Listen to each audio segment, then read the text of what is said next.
Hello. Hey. So I'm getting ready to come. Can't wait till you get here. 8-year-old Arkinia Graham has never met her father. They've grown close over the phone, but Johnny Trey Williams is serving 23 years in prison for second-degree murder. I'm excited to see you, and I'm nervous. Today, she and nearly 30 other kids are getting a special visit with their dads, designed to prevent the kind of damage kids suffer when a parent is in prison. Today, the parents of 1 in every 50 children in the United States are in prison. The number of children with a parent in state or federal prison increased from 950,000 in 1991 to 1.7 million in 2007, reaching a 2.3% of the nation's children. Over half of those parents are serving time for non-violent offenses. In Maryland alone, it is estimated that approximately 90,000 children in Maryland have a parent under some form of correctional supervision, parole, probation, jail, or prison.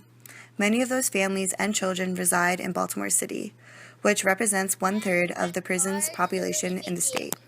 Why is it a big deal? This is the one time you can, sit in his lap, let him hug you. He can't get up at all. Show Dad, man. Show him what you got, son. The day before the kids arrive, the dads get a seminar on fatherhood. That's where we meet Amaya's father. What's it like waiting 6 months to see your kids? Jeremiah Matthews has been in and out of jail for 12 years for burglary. I just get scared that they're going to forget. I know my daughter forgives me, but, she told me that this is your last time, Dad. She's like, I love you, but you keep breaking promises. You're getting in trouble. The damage caused by having a parent incarcerated begins right when the arrest happens. In a survey, 40% of parents reported that their children had been present at the arrest. In 27% of those cases, weapons were drawn. This can be extremely traumatic, and children often suffer from flashbacks. Furthermore, explaining an arrest to a child is difficult. Some argue that children ought to be protected from the knowledge that their parents are incarcerated. However, children who are unaware of their parents' incarceration are more anxious and fearful. Providing them with reliable information would help them make sense of their situation and begin the grieving process of the loss of their parent and to cope with their new life circumstances. When children have a parent incarcerated, they often suffer the loss of a primary caregiver. They are then shifted around to different relatives or even placed in foster care. As a result, they may not have that role permanently and securely replaced in their lives. Children may suffer from the lack of a secure attachment, especially if the incarcerated parent is the mother. Some mothers give birth right before or after their incarceration and are never able to properly bond with their infant. This makes relationship building and parenting difficult for them in the future. All her anguish and her doubt vanishes. I miss you guys. I love you. Arkinia doesn't hesitate. Her father no longer just a voice on the phone. In an English study of 411 boys, those who experienced parental incarceration in their first 10 years of life had about double the risk for antisocial behavior, internalizing problems, and other adverse outcomes up to age 48, as compared to boys without incarcerated parents. According to one estimate, 70% of young children with incarcerated mothers have emotional and psychological problems. The internal problems include anxiety, withdrawal, hypervigilance, depression, shame, and guilt.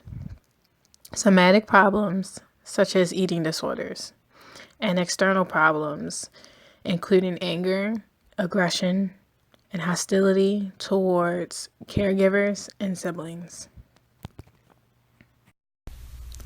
Younger children in school often suffer with a phobia and are unwilling to go to school for a 4 to 6 week period after their parents' incarceration.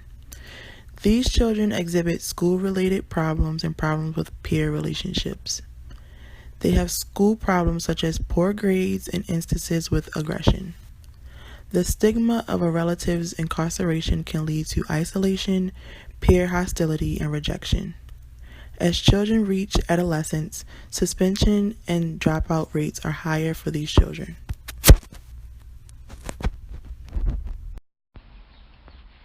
The prison environment can be frightening and traumatic for children. Visits include long wait times. The attitudes and behavior of prison staff can be intimidating. Some children may even have to speak with their parent behind a glass or wearing handcuffs. At the very least, they are often meeting in a dull, institutional room, but many children don't even get the chance to see their parent. In a survey, only 53% of prisoners have spoken with their children on the phone, and 42% had a personal visit since incarceration. Travel to correctional facilities are often long, and the children may not have a way to get there. Placement of child in foster care can cause even more barriers to visitation. Caseworkers have little incentive to arrange visits to preserve relationships between child and parent. So it kind of made it hard on me, and he was like my best friend. So it's kind of hard that I couldn't really talk to him the way I wanted to. I had to write him letters and had to wait for a response. Then I had to wait to get a stamp. Or if I talked to him on the phone, it was always timed. So I didn't like that. Trying to be a father figure beyond this one day. When she started acting out in school recently, it was her dad who helped straighten her out.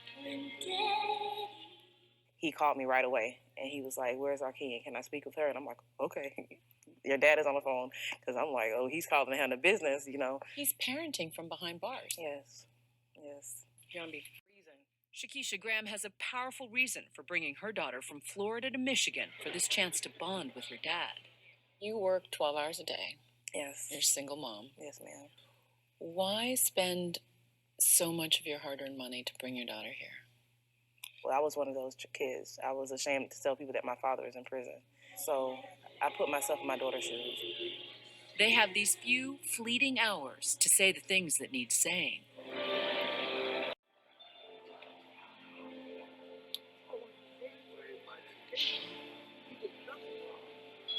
It's all my fault. It's all my fault. I'll be home soon.